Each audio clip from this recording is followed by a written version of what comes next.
Dans le document de notification des charges contre le président Laurent Gbagbo, Fatou Bensouda a volontairement omis de parler des positions et des activités des groupes pro-Ouattara. Avec M. Émile Djirilou, qui était ministre de l'Intérieur dans le dernier gouvernement de Laurent Gbagbo, nous allons jeter un regard très précis sur le document de notification des charges de Fatou Bensouda, notamment sur les points concernant les groupes armés pro-Ouattara. Pourquoi dans son DNC, Fatou Bensouda déclare que ce sont les forces pro-Gbagbo qui ont attaqué et tué des populations civiles pro-Ouattara qui manifestaient? Le 28 mars 2011, M. Ouattara a décidé de mettre en route ses troupes et donc de lancer une offensive généralisée sur tous les fronts pour attaquer les forces de défense et de sécurité de Côte d'Ivoire et conquérir le pouvoir par la force avec l'appui des forces de l'ONUCI et des forces françaises. C'est une machine fabriquée, concoctée, pensée pour justement arriver à un objectif. L'objectif étant d'éjecter M. Laurent Gbagbo du pouvoir pour y installer M. Alassane Ouattara. Et donc, la victime est ici présentée comme étant le bourreau. Donc, il n'y avait pas à Abidjan des manifestations pacifiques, des manifestants non armés qui auraient été attaqués par les forces de défense et de sécurité. Bien au contraire, ce sont les partisans armés de Ouattara, infiltrés dans Abidjan, qui ont décidé donc d'agresser non seulement les forces de défense et de sécurité, mais d'agresser les populations civiles dans Abidjan.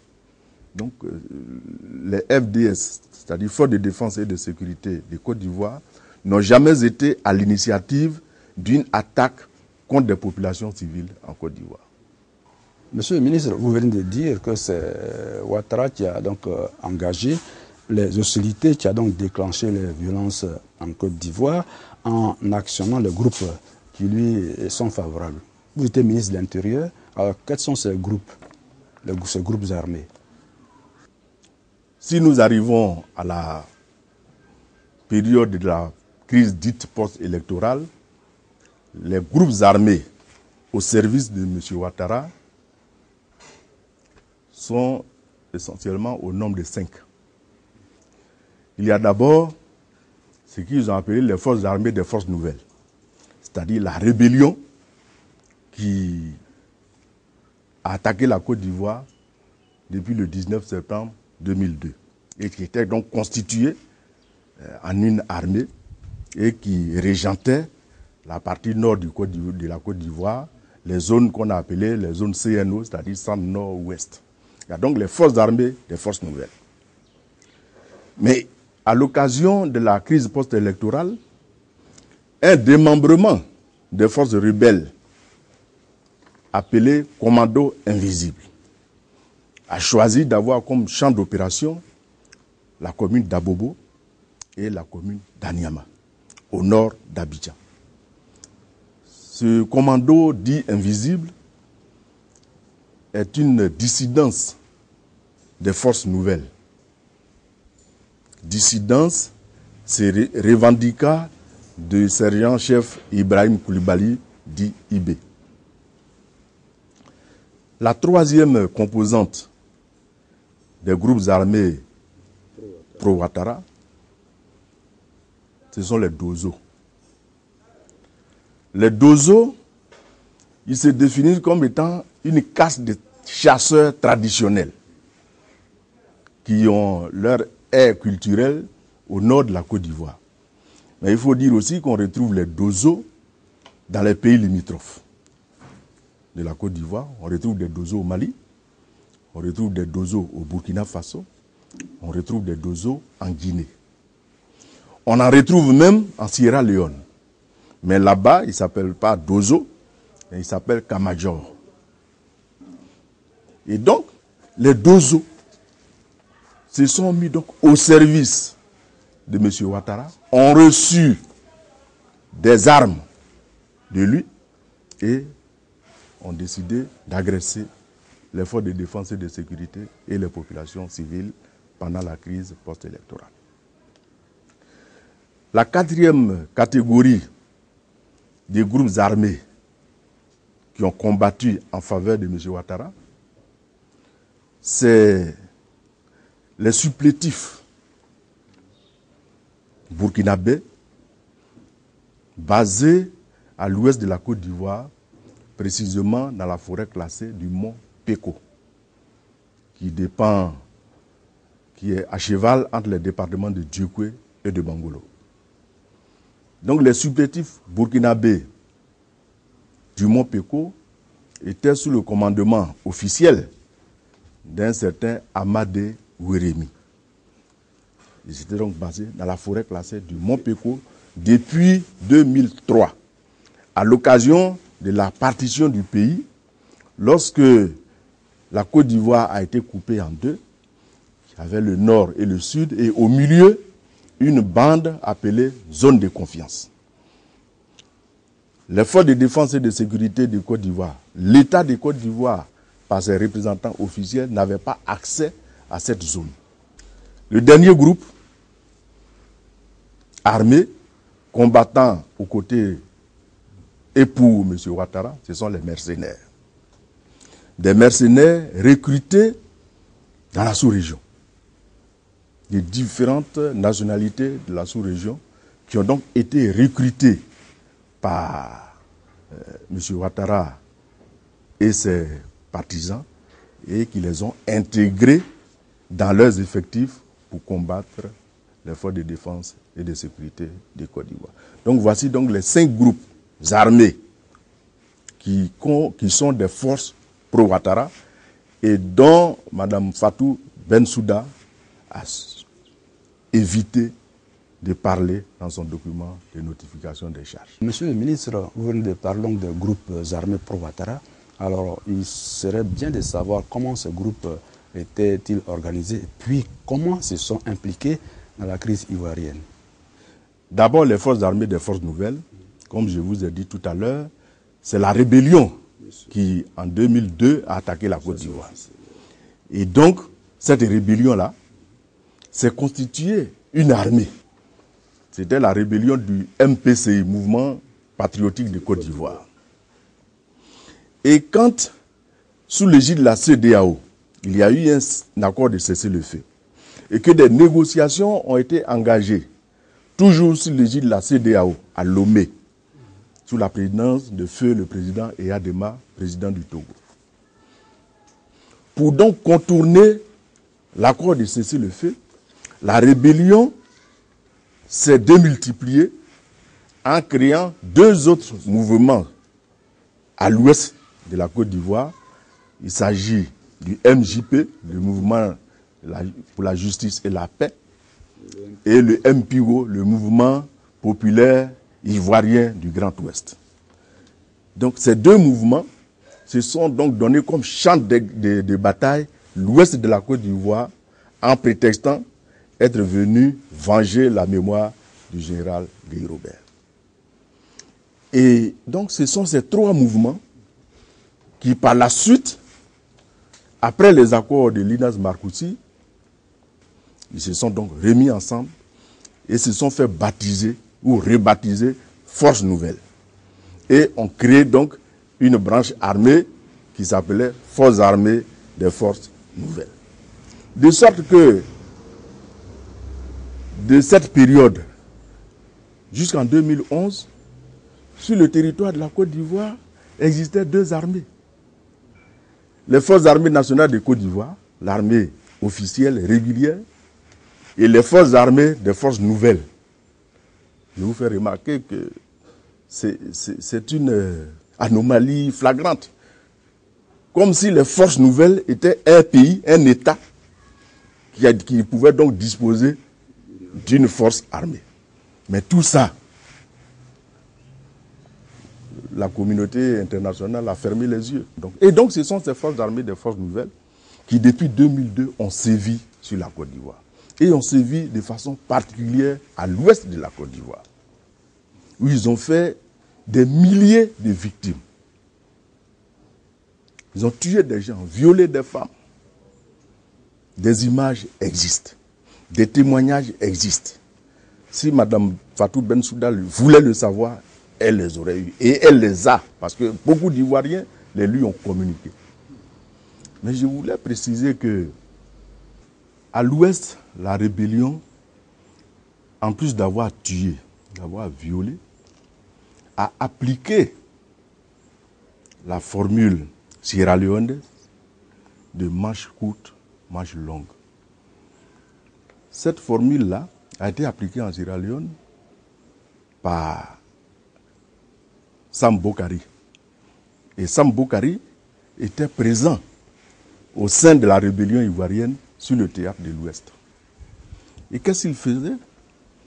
On coupe les bras des prisonniers ou des personnes qu'on arrête en leur demandant de choisir s'ils veulent qu'on leur coupe les mains ou qu'on leur coupe le bras. Et le cas typique d'une jeune dame, elle est encore vivante. Elle réside à Tulepleu. Elle est du village de Nézobli. Cette jeune dame venait d'accoucher.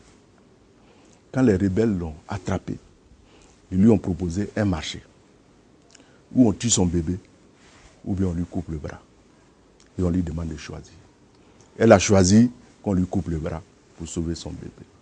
Et ils lui ont coupé le bras. Cette dame vit encore. Elle a tout le pleu. Elle est venue en 2010 nous présenter son fils qui avait maintenant 8 ans et qui va à l'école. Et le cas de cette jeune dame, Lydie, n'est pas isolé. Des personnes dont on a coupé les jambes, dont on a coupé les bras, à la tronçonneuse. Il y en a des dizaines à l'ouest de la Côte d'Ivoire. Et ça, ce sont des cas visibles. Ce sont des gens qu'on peut montrer. Un jeune garçon, à l'époque, en 2002, ils lui ont coupé le sexe avec une calache. Par le tir d'une calache. Il n'est pas mort, il vit. Donc à l'ouest, il y a des énormités qui ont été faites. Des personnes tuées et qui ont été ensevelies, jetées dans des puits.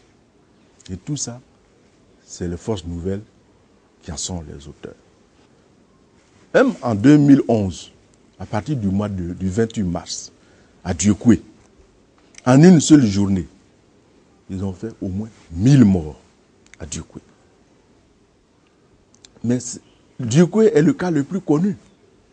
Mais sinon, à Tulepleu, à Bleu-les-Quais, à Tulepleu, au mois de mars 2011, ils ont fait au moins 120 morts à Tulepleu.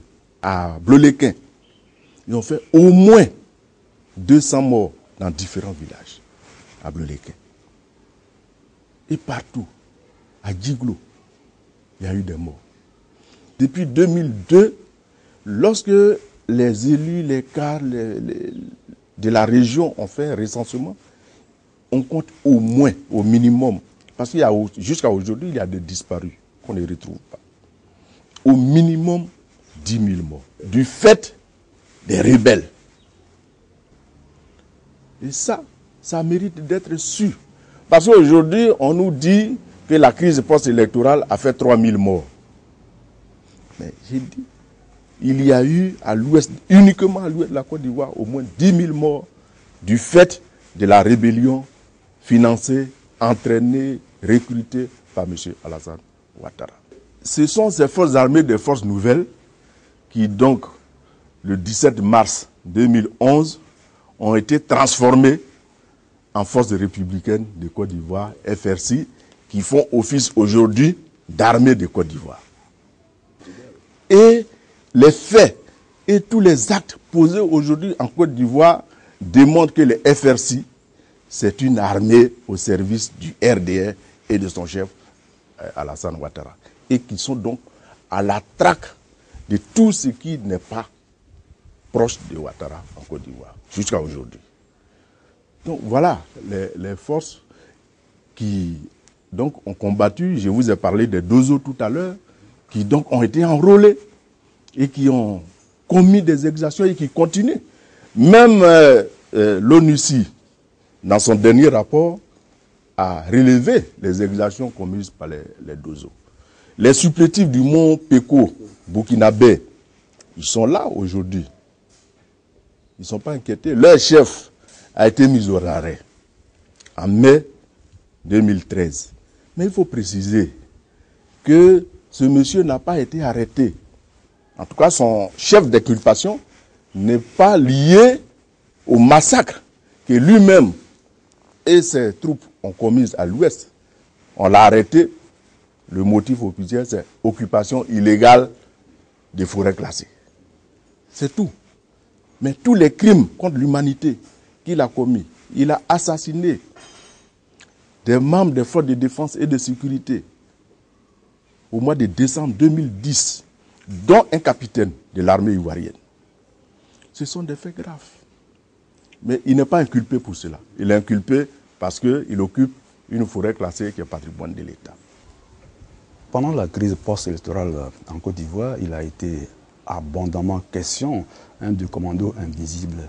Vous étiez ministre de l'Intérieur. Je voudrais avoir votre témoignage sur ce sujet précis concernant le commando invisible. Oui, le commando invisible à Bobo s'est donc introduit dans la crise ivoirienne depuis le mois de décembre 2010. Et ce sont des éléments qui ont été convoyés sur Abobo et à Niamey depuis le nord du pays et depuis le Burkina Faso. Ibrahim Koulibaly lui-même, leur chef, était en exil hors du Côte d'Ivoire. Mais il a regagné la Côte d'Ivoire à partir des zones sous occupation de la rébellion. Et il a pu atterrir donc à Bobo. Et donc le commando invisible, de décembre 2010 jusqu'en avril 2011, a commis des crimes indescriptibles à Bobo. En concert avec les forces armées des forces nouvelles de Soro Guillaume, qui étaient eux aussi présents sur le théâtre des opérations à Bobo. Des personnes ont été ligotées dans le dos, puis brûlées. Nous avons enregistré à Bobo l'assassinat de 15 personnels de police et d'à peu près une autre quinzaine de gendarmes et de militaires. Au total, il y a eu 32 éléments des forces de défense et de sécurité qui ont été tués entre décembre 2010 et février 2011 à Bobo et dans le reste d'Abidjan. Et ça, ce sont le commando invisible qui est à l'œuvre. Mais ce qu'il faut aussi dire, c'est que les forces armées des forces nouvelles étaient présents sur le terrain d'Abidjan. Ils ont été là de deux façons. La première façon, c'est qu'à l'occasion du deuxième tour de l'élection présidentielle, des éléments des forces nouvelles sont descendus sur le terrain pour la sécurisation du scrutin. À la fin du scrutin, plutôt que de regagner leur base, comme l'ont fait les forces de défense et de sécurité, ils sont allés directement se planquer à l'hôtel du Golfe. Ensuite, ils y ont été rejoints par un certain nombre d'autres militaires de la rébellion qui y ont été transportés par l'ONUCI dans ces chars et par hélicoptère pour venir grossir le nombre de soldats rebelles présents à l'hôtel du Golfe. Et c'est de là qu'ils infiltraient Abidjan pour semer la mort. Et cela nous a été confirmé par Soro Guillaume lui-même, puisque le 14 décembre 2010, avant son assaut sur Abidjan, sous prétextant d'aller installer un nouveau directeur général à la RTI, il a demandé à ses soldats à l'hôtel du Golfe de l'accompagner pour prendre Abidjan. et l'installer à la primature. Mais en plus, M. Aoussou Jano, à l'époque, ministre de la Justice, qui deviendra plus tard Premier ministre et aujourd'hui ministre d'État sans portefeuille. Quand il était en mission à Bruxelles, a clairement dit dans une interview à une télévision que c'est nous qui avons mis sur le terrain d'Abidjan un certain nombre de jeunes gens qui étaient avec nous à l'hôtel du Golfe, qui ont été entraînés et qui sont bien conditionnés. Et nous les avons mis sur le terrain pour faire bouger le terrain à Abidjan. Donc voilà comment les éléments des forces nouvelles ont pu venir à Abidjan, acheminer par train depuis le nord pour descendre à Bobo et à Niama, et puis acheminer par l'ONUCI à l'hôtel du Golfe pour venir donc commettre des exactions. Vous avez dit qu'il y avait des mercenaires, vous en avez parlé, mais là vous me confirmez qu'il y avait effectivement des mercenaires pro-Ouattara pendant les hostilités en Côte d'Ivoire. En plus donc de tous ceux dont je viens de parler, il y avait des mercenaires, c'est-à-dire des gens non ivoiriens payés pour venir faire la guerre en Côte d'Ivoire. Et d'ailleurs, leur présence a été, c'est depuis 2002, des Libériens, des Sierra Leonais. Je vous ai parlé tout à l'heure du cas de Sam Bokari, qui est un Sierra Leonais, qui était sous le coup d'un mandat d'arrêt international du tribunal pénal international sur la Sierra Leone, qui était recherché et qui s'était réfugié au Libéria, protégé par Charles Taylor. Il a été recruté par la rébellion ivoirienne et il a sévi à l'ouest. C'est d'ailleurs lui qui a tué le chef rebelle appelé Do Félix dans un combat là-bas. Et lui-même, plus tard, a été tué dans des conflits internes à la rébellion ivoirienne. Il a été tué non loin de Danané. Donc il a combattu. Donc, et il n'était pas seul, il est venu avec des mercenaires sierra-léonais en Côte d'Ivoire. Mais en plus de ça, l'ONU même l'a reconnu. Dans un rapport, il y avait des mercenaires nigérians, il y avait des mercenaires guinéens, il y avait des mercenaires burkinabés, il y avait des mercenaires maliens qui étaient recrutés dans cette crise-là par M. Alassane Ouattara. On les évalue, ces mercenaires-là, autour de 5000. Et jusqu'à aujourd'hui encore, certains sont présents sur le terrain en Côte d'Ivoire.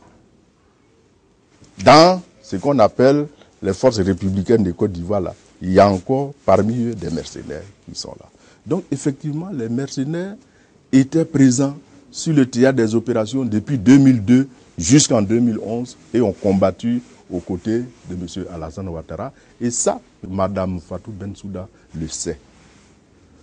Mais c'est volontairement qu'elle omet de le signaler dans le document de notification des charges parce que, le faisant, elle détruit sa propre thèse qui est que c'est Laurent Gbagbo qui a donné des instructions pour qu'on s'attaque à des populations civiles.